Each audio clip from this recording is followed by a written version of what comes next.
Oke, saya sudah mulai record lagi yang kedua kali ya. Kita lanjut dulu yang tadi ada terputus.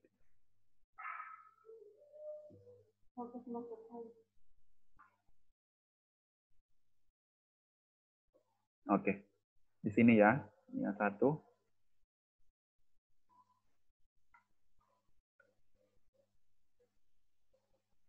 Ini.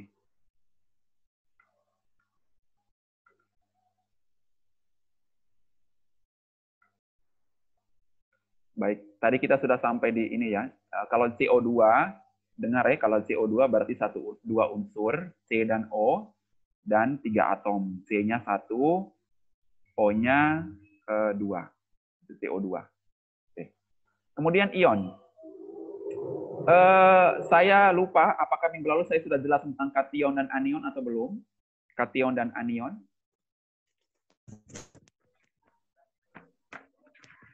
Kation dan anion. Sudah, Sir. Kation yang positif, anion yang negatif. Oke. Baik. Kation yang positif, ingat kation yang positif, anion yang negatif. Nah, berarti Na+ itu adalah kation. Na+ adalah kation, Ca2+ juga kation, dan Cl- adalah kation. Begitu ya. Jadi tiga-tiganya itu adalah Cl- anion, sorry. Cl-nya anion ya.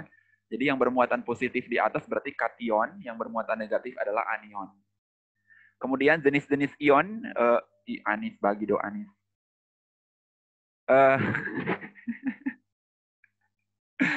Kemudian ini tiga-tiga ini merupakan ion tunggal. Merupakan ion tunggal ya, kan ada ion tunggal, ada ion poliatom. Kalau ion tunggal itu ion yang memiliki satu unsur saja, yaitu seperti ini ya, Na+, Ca2+, dan Cl-. Kalau ion poliatom itu ion yang dia ion positif dan negatif, tapi dia memiliki banyak unsur. Seperti itu. Oke, lanjut. Ilmu kimia mempelajari yang berikutnya adalah sifat ya. Sifat materi. Sifat itu kalian jangan samakan dengan perubahan, beda ya. Sifat beda dengan perubahan. Jadi Tuhan, sifat itu mudah terbakar ya, itu sifat ya. Mudah terbakar, baru meledak, beracun, korosif, iya, apalagi teroksidasi, iritasi, berbahaya bagi iritasi, ya, berbahaya bagi lingkungan. Nah, itu semua adalah sifat zat. Sifat zat. Ini di bawah sekali kayaknya ada lambang-lambang. Tidak salah. Nah, ini. Nah, ini. Kalian kalau masuk lab kimia itu biasanya ada ini. Biasanya ada ini. Kalau lab standar ya, biasanya ada ini. Ini ya, ini sifat-sifat sebenarnya, sifat-sifat zat. Kalau lambangnya seperti ini, yang ada kayak pecah-pecah ini, apa ya, gambar-gambar kayak berhamburan begini, itu mudah meledak. Itu yang sifatnya mudah meledak. Ya, harus kenal ya gambar-gambar ini. Saya tanya ini tes nanti. Jadi kalau gambar seperti ini, ingat saja ya. Saya pikir kalian lebih cepat kalau melihat gambar-gambar begini. Jadi kalau gambarnya seperti ini berarti dia mudah meledak. Kalau yang bola api begini berarti terbakar. Ya, harmful itu terbakar. Kalau meledak itu eksplosifnya ya bahasa Inggris. Eksplosif itu biasanya meledak, dia meledak. Kalau terbakar dia harmful ke apa itu? Yang jago-jago bahasa Inggris. Kemudian kalau beracun toksik ya. Beracun. Ini tengkorak. Nah, kalau sifat yang tengkorak berarti beracun. Jadi besok-besok kalau orang jadi mayat, orang jadi tengkorak mah begini. Saya sudah bisa membayangkan kalau dia sonak ke tengkorak bagaimana. Aduh. Sama dengan bola basket kayaknya. Karena kan hobi bola basket tuh jadi. Hobi basket jadi. Mungkin. Kemudian tanda silang. Nah, tanda silang itu dia iritasi. Iya ya, iritan. Nah, tanda silang itu iritasi. Kemudian ada itu kontak mata apa semua itu dia iritasi. Kenapa su habis? Nah, ini ada korosi berkarat ini. ada larutan yang ditumpahkan begini, kemudian di kayu ini ada kayu logam, kayu ini ada rusak sedikit ini, ada ini, kemudian tangan juga. Nah, ini lambang ini berarti lambang sifat bahan zat yang mudah berkarat atau korosif. Kemudian nanti ada yang lain itu ada ikan yang mati, ada air, kemudian ada ikan yang mati atau tumbuhan yang mati, itu dia sifat yang berbahaya bagi lingkungan. Kalau kalian lihat ada gambar-gambar ikan kemudian dia mati apa semua itu berarti dia zat yang sifatnya berbahaya bagi lingkungannya. Jadi ada berapa tadi ya sifatnya? Ada meledak, ya, ada meledak, kemudian ada terbakar, ya, meledak, terbakar, beracun, jangan cuma lia-lia, tolong diingat ya, beracun, tengkorak, karat atau korosi, ini yang tangan melepuh ke apa ini, kayak putus begitu. Kemudian ada gambar silang, berarti dia menyebabkan iritasi. Kemudian ada, ada apa tadi ya? Ada teroksidasi juga nanti, ada teroksidasi, kemudian ada berbahaya bagi lingkungan itu yang ikan. Seperti itu. Ya, masuknya terlambat itu sudah.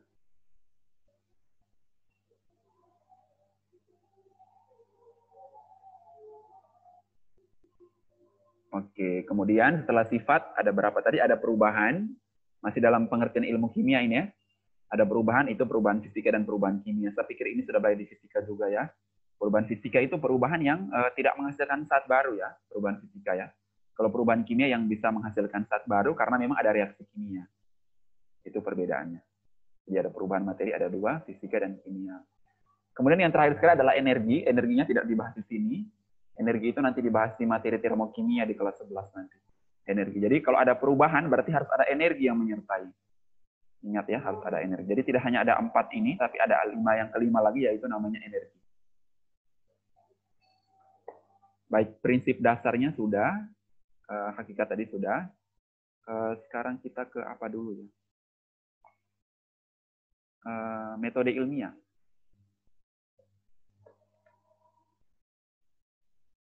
Baik, metode ilmiah.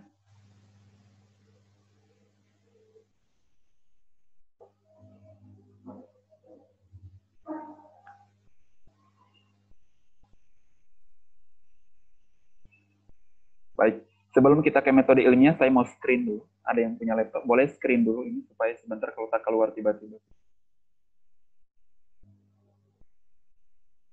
Yang cantik-cantik, ganteng-ganteng.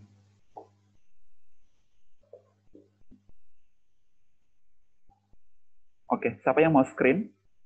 Jimmy atau siapa?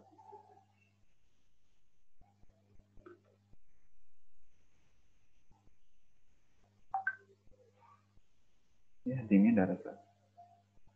Baik. Oh, sudah.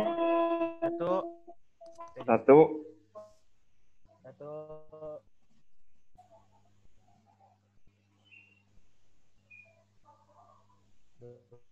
Nih, sudah atau belum ini Jimmy ini?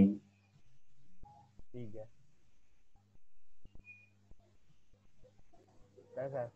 Sudah. Oke.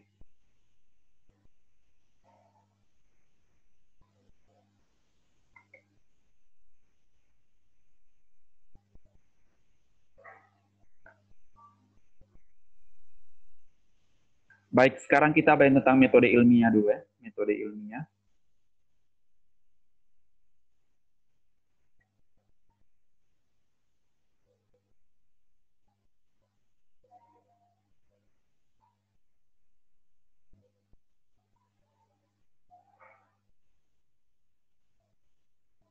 Oke, ini.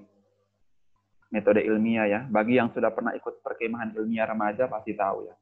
Atau pokoknya penelitian dia tahu pasti, atau yang sudah baca-baca pasti tahu. Baik, jadi penelitian ilmiah itu sebenarnya merupakan satu kegiatan yang sistematik ya, yang terurut, terorganisir ya. Jadi dia memang benar-benar ilmiah, kemudian logis, yang bisa diterima ya, objektif, melalui penilaian yang atau ketelitian tingkat tinggi juga ini. Jadi sistematik, logis, objektif, dan replikatif. Jadi biasanya orang melakukan penelitian itu biasanya 2-3 kali. supaya mendapatkan hasil yang bagus, hasil yang akurat, hasil yang maksimal, itu biasanya dia melakukan penelitiannya 2-3 kali, atau karena memang penelitian ilmiah itu bersifat replikatif atau dapat diulang. Jadi 4 sifat ini ya, sistematik, logis, objektif, dan dapat diulang. Sebenarnya penelitian ilmiah itu untuk mengkaji suatu masalah. Sebenarnya ada masalah yang kita temukan dalam kehidupan, kita boleh teliti untuk menemukan jalan keluarnya atau solusinya, supaya masalah tersebut bisa diatasi. Masalah ini bukan orang berkelahi atau apa, bukan ya, bukan begitu. Tapi bisa juga sih kalau misalnya Anies mau teliti itu. Kira-kira kenapa mereka tiap hari bertengkar ya? Nah, itu merupakan satu penelitian juga sebenarnya. Gitu ya, mungkin Zimi DP tetangga sebelah jalan, toh, di perempatan itu dong. Perempatan kayak itu. Ya. Ada berkelahi terus tiap hari. Aduh, kenapa ini? Saya harus teliti dulu ini. Nah, prosesnya bisa melalui wawancara, bisa melalui dokumentasi, apa semua bisa. Tanya-tanya di orang, kenapa mereka ya. Itu juga salah satu penelitian kecil sebenarnya. Jadi jangan berpikir bahwa penelitian itu harus ada di lab, apa semua, enggak. Ya, penelitian itu bisa berupa dalam bentuk kualitatif, dalam bentuk kuantitatif. Itu bisa penelitian. Ya, semoga bisa dipahami arti penelitian ya. Jadi tujuannya untuk mengkaji suatu masalah supaya bisa kalian bisa jelaskan masalah tersebut dengan punya jalan keluar semua. Tapi dijelaskan secara terurut, dijelaskan memang dengan data-data yang lengkap. Itu adalah suatu penelitian atau suatu karya ilmiah. Nah, bagaimana dengan langkah-langkahnya? Mungkin di biologi sudah dijelaskan oleh Ibu Emily mungkin ya. Jadi langkah-langkahnya seperti ini. Sebelum kalian melakukan penelitian, kalian harus merumuskan masalah. Ya, kalian harus merumuskan masalah terlebih dahulu. Kira-kira apa yang mau dikaji?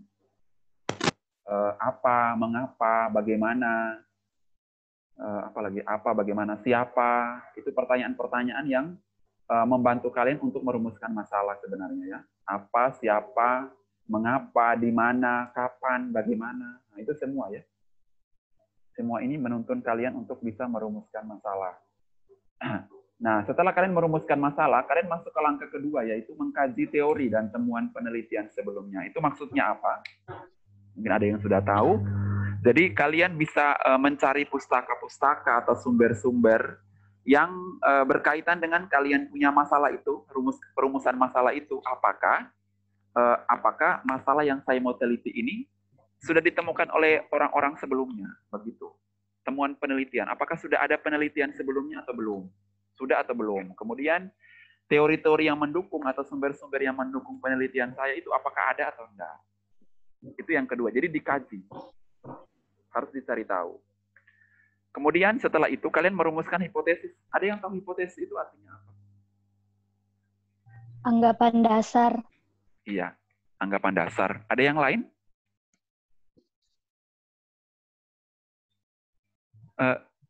Anggapan dasar boleh ya, sama ya, anggapan dasar. Menduga sementara, dugaan sementara, itu hipotesis ya. Menganggap dasar dulu, dasar-dasar, maksudnya kira-kira hasilnya akan apa. Kalian bisa menduga, ini saya mau buat penelitian ini, sebentar nanti saya mau hasilnya seperti ini, begitu. Jawaban atas masalah itu seperti ini, itu merumuskan hipotesis ya, begitu. Nah, setelah itu baru boleh melakukan eksperimen atau percobaan. Sudah boleh melakukan penelitian. Setelah merumuskan hipotesis, kalian sudah boleh melakukan penelitian. Penelitian ada banyak hal ya di lab. Bisa melakukan metode-metodenya banyak sekali, wawancara dan lain sebagainya ya. Observasi, pengamatan, itu semua masuk dalam metode-metode untuk melakukan eksperimen. Nah, dalam melakukan eksperimen tersebut, kalian akan mengumpulkan data. Ya, pasti ada datanya kan, hasilnya apa, kalian kumpulkan, kemudian kalian olah, kalian analisis. Hasil eksperimennya dalam bentuk data, kalian olah, kalian analisis, kemudian kalian akan menyimpulkan, ya, membuat kesimpulan. Nah, setelah itu semua terjadi, langkah pertama sampai langkah ke-7 dilaksanakan, kalian sudah bisa melaporkan. Melaporkan hasilnya dalam bentuk tulisan, boleh. Dalam bentuk presentasi, boleh. Dalam bentuk karya ilmiah yang paling pas, biasanya ada skripsi, ada tesis, disertasi, makalah, itu semua ya. Semua itu sebenarnya suatu karya ilmiah sebenarnya. Kalau kalian misalnya disuruh guru mapel buat makalah, Disuruh buat makalah. Sebenarnya makalah itu kalau misalnya dibuat bagus, sebenarnya boleh melakukan observasi sebenarnya. Hanya karena waktu, sudah malas, jadi copy paste saya dari internet. Begitu. Sebenarnya kalau makalah itu suatu karya ilmiah sebenarnya ya. Makalah itu suatu karya ilmiah yang paling sederhana. Sudah mulai dengan copy paste, ganti cover, ganti nama, nggak diedit. Nah, jadi seharusnya kalau dibuat secara betul ya, secara benar, secara sistematik itu sebenarnya harus dilakukan melalui penelitian makalah ya. Untuk langkah-langkah mungkin ada pertanyaan. Mungkin akan lebih dijelaskan terperinci lagi mungkin di biologi juga ya, mirip-mirip juga sama sih.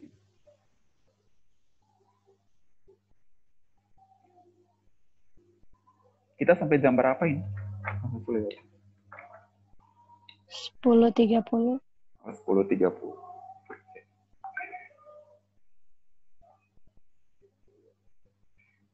Baik, ini lab ya. Saya mengharapkan kita akan praktek ya. Tadi pagi mungkin ada rapat kami tadi, ada briefing tadi, ada yang mengusulkan supaya kalian akan datang ke sekolah. Kalian datang ke sekolahnya terakhir hari Kamis itu ya. Setelahnya sudah tidak datang lagi. Jadi mulai Agustus semoga ya ada ke sekolah. Kalaupun ada ke sekolah nanti kita ke lab ya sama-sama.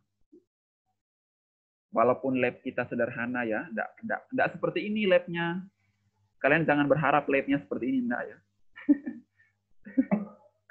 Iya ya, saya juga berharap si labnya seperti ini. Saya berharap labnya. Aduh, ini kalau lab begini, aduh nyaman ini.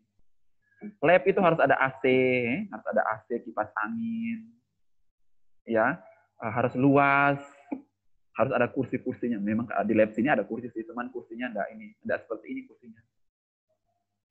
Kalau begini nyaman ini. Saya kalau begini, orang tiap hari bayar di lab kimia saja ya kalau masuk sekolah. Kalau begini. Yang penting pakai masker lengkap supaya jangan terlalu hirup-hirup yang asam-asam terlalu banyak. Kemudian di lab itu biasanya ada lemari asam. Nah, ini kalian lihat ada lemari asam. Ini dalam bentuk lemari, di depannya kaca semua. Di dalamnya itu berisi larutan-larutan asam. Larutan-larutan asam itu salah satu larutan-larutan yang berbahaya juga ya. Makanya dia punya itu sebenarnya disimpan di lemari tersendiri. Jadi saya kasih gambaran ketika kalian masuk lab yang lengkap, yang standar, biasanya paling pertama itu biasanya kalian ketemukan larut lemari asam. Nah itu, jadi ketika kalian melarutkan atau mereaksikan suatu reaksi kimia, kemudian kalian membutuhkan larutan asam, kalian akan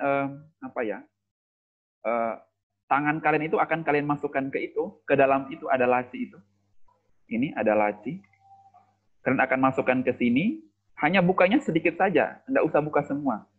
Nanti tercium baunya. Jadi di dalam itu nanti kalian, ini kan lemarinya kan lemari listrik ini sebenarnya.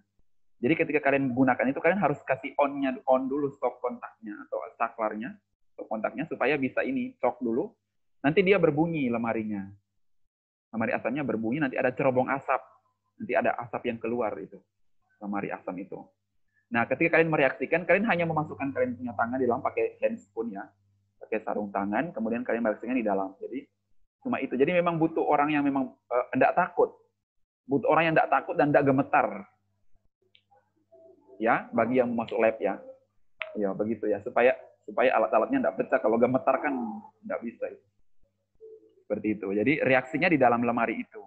Setelah itu baru dimatikan, baru boleh digunakan untuk di luar lemari asam. Seperti itu. Jadi bayangannya seperti itu ya. Jadi supaya besok-besok ketika kalian kuliah, kalian temukan lemari asam, kalian tidak ini lagi, tidak asing lagi. Walaupun ini cuma visual. Nah, ini adalah cara-cara yang benar dan yang salah ketika masuk di lab ya. Jadi di lab itu biasanya ada aturan-aturan. Rambut yang cewek harus diikat, sepatunya harus dilepas, pakai masker, tidak boleh bawa makanan. Kemudian setiap selesai praktek itu harus minum susu. Itu ya sebenarnya aturan-aturan itu yang hal-hal kecil tapi sebenarnya harus diperhatikan. Sebenarnya sih harus minum susu karena supaya menetralkan ketika orang mencium bau-bau alkohol, bau-bau NH3, bau-bau amoniak, bau-bau asam. Itu seharusnya dinetralkan dengan itu, susu itu supaya dia bisa membaik. Nah ini kalau kita mencium, ini ada tabung reaksi. Tabung reaksi itu salah satu perubahan yang diamati adalah gas, ya gas.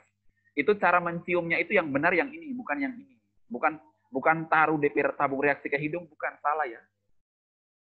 Ini yang salah. Jadi yang benar itu yang di depan ini. Jadi dikibat-kibat. Jadi meletakkannya agak jauh dari hidung, kemudian nanti tangannya ya seperti Jimmy baking gitu, wah begitu. Jadi, nah gitu. Nanti tercium, bau gasnya tercium, begitu. Jangan yang salah ini, yang ini. Cara yang benar itu yang di depan. Oke. Semoga semua bisa lihat ya, bisa paham ya. Mungkin terlalu cepat atau apa. Semoga semua bisa. Supaya ketika masuk lab nanti tidak salah baking. Perhatikan. Itu Inti Lintong ini kasihan dia jaringan kayaknya. Ilya Lintong. Nah, kemudian bagaimana cara memanaskan cairan? Ini yang salah ini. Dilarang memanaskan cairan dengan gelas ukur. Salah ya, harus menggunakan tabung reaksi. Nanti kita masuk lab, saya akan kasih gambaran yang mana yang gelas kimia, mana yang tabung reaksi. Jadi ketika memanaskan, kita menggunakan tabung reaksi, bukan gelas ukur. Gelas ukur itu untuk mengukur. Ini seperti ini salah, nanti pecah nanti. Kemudian kita menggunakan penjepit tabung ya, harus menggunakan penjepit tabung. Jangan pakai tangan langsung, kontak tangan langsung jangan, panas. Kemudian bakarnya jangan pakai kompor gas, jangan sampai orang mau bakar ini jadi bawa kompor gas dari rumah, enggak ya. Pakai yang namanya pembakar bunsen, ada di lab. Pembakar bunsen yang ukuran kecil. Pembakar spiritus, dia bahan bakarnya pakai spiritus. Kalian tahu spiritus ya? Spiritus tahu ya, yang dia punya warnanya agak ungu-ungu itu, spiritus.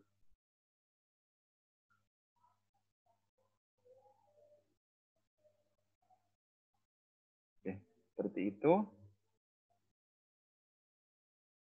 Nah, ini ada begitu banyak alat-alat lab. Ini alat-alat lab ini cuma sedikit ya. Di lab itu banyak sekali alat-alat labnya lengkap. Di lab kimia alat-alat labnya lengkap sih. Bahan-bahannya mungkin yang kurang saya lihat. Ini sebagai alat ada pipet tetes, ada pipet ukur, ada termometer juga di sini, ada termometer. Ada spatula, ini kalau di dapur itu leper itu kan. Mana ada bilang leper itu sendok itu kan. Di lab itu namanya spatula. Jangan sampai Constitio datang kau bilang, ada leper di situ. Jadi namanya spatula ya. Kemudian ada tang penjepit tabung, ada ini buret yang paling ini 50 ml ya, yang ukuran besar panjang ini, buret. Kemudian ada lumpang dan alu. Ini kalau di dapur ada ya, lumpang dan alu ya. Seperti itu. Ini gambarnya. Ada cawan ini. Kalau di dapur itu yang namanya mangkuk. Di lab namanya cawan penguapan. Ada gelas beker, itu gelas kimia. Gelas beker gelas kimia sama. Ada klem. Baru ada rak. Jadi tabung reaksinya nanti ditaruh di rak. Di sini ada tabung ini, ada tabung reaksi ini. Ini tabung reaksi ini nanti ditaruhnya di rak-rak ini. Rak-rak ini banyak sekali rak kayu ini ada di lab. Ada kacamata pelindung ini, kalau misalnya yang punya boleh sih, tapi kacamata pelindung ini tidak terlalu digunakan juga, kecuali kayak las-las begitu, emas begitu di lab, atau yang memang yang membutuhkan tidak boleh kontak mata, boleh pakai kacamata pelindung.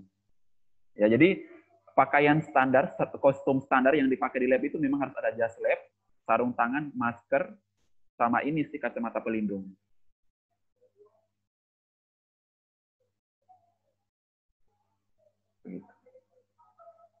Nah, ini simbol-simbolnya tadi. Ya, tadi kita lihat di PDF ya tadi. Nah, kalau ini sudah di PowerPoint, ini ada. Eksplosif, ini meledak.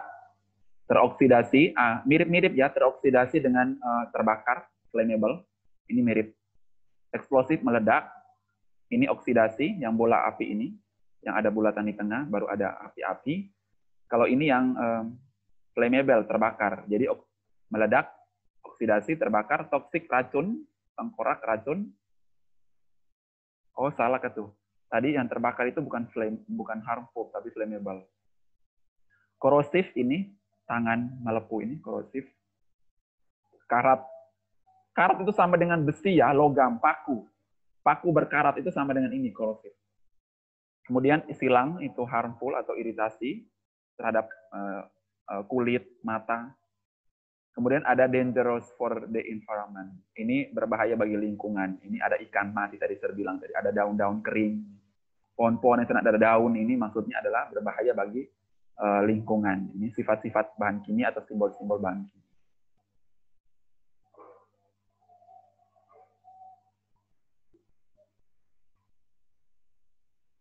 Oke.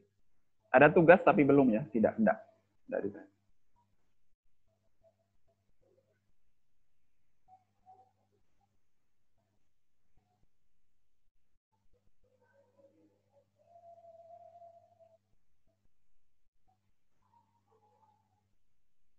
Ada pertanyaan, Mia 1. Ini sudah selesai materinya.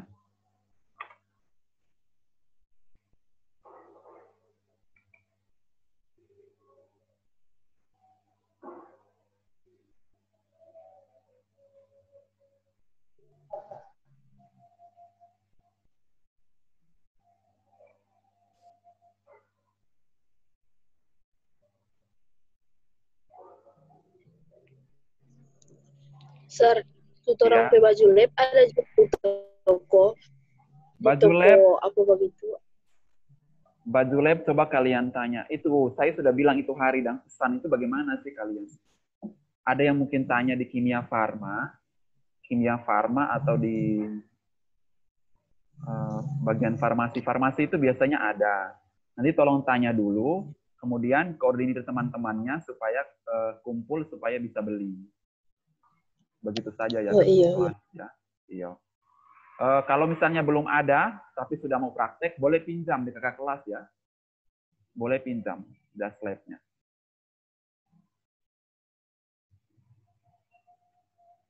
Nanti saya usahakan semoga... Gimana? Semoga sekolah menyiapkan saja ya, supaya dibeli di sekolah. Supaya lebih murah.